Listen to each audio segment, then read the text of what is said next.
On va déjà commencer par l'idée qu'au Spitzberg, c'est interdit. C'est interdit de nourrir et d'appâter les animaux. Donc, on n'appâtera pas l'ours, on n'appâtera pas quelque animal qu'il soit, on n'a pas le droit de les appâter. Mais au-delà de ça, globalement, on est assez contre l'idée de donner de la nourriture aux animaux, dans le sens où ils se débrouillent très bien par eux-mêmes dans la nature, donc il n'y a pas tellement de raison qu'on aille les nourrir. D'une manière générale, on essaie d'intervenir le moins possible. S'il est blessé pour une cause naturelle, il est en train de se faire attaquer par un animal plus gros, etc., on va laisser faire la nature. Peut-être que le prédateur a une famille à nourrir, des petits renardeaux, etc. Donc là, on laisse faire.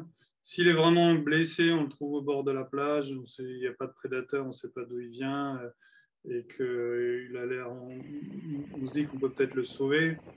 Et surtout si c'est une cause humaine.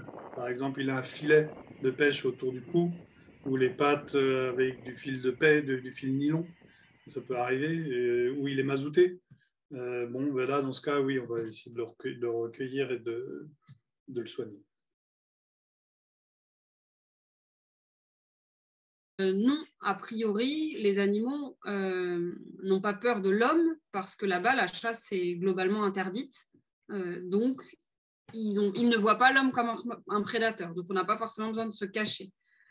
Après, ça paraît évident que, au-delà de se cacher, c'est juste d'être assez discret, de ne pas faire de bruit, de ne pas avoir les couleurs voyantes, de ne pas parler fort. Voilà, c'est-à-dire qu'on va plutôt essayer de se cacher dans le sens où on va se fondre dans la nature pour qu'on puisse les observer. Eh ben, on est extrêmement vigilant, en fait. On essaye d'observer les signes. Chaque animal et même chaque individu a un seuil de tolérance à la proximité, même si on n'est pas considéré comme prédateur. N'empêche, on est souvent plus haut qu'eux. Ils ne savent pas trop. Des fois, ils se disent, bon, qu'est-ce qu'il me veut, qu'est-ce qu'il fait, et si on approche trop près ou qu'on fait trop de bruit ou trop de gestes, ça peut les effrayer. Et du coup, il faut éviter ça. Et donc, c'est surtout la distance qui compte.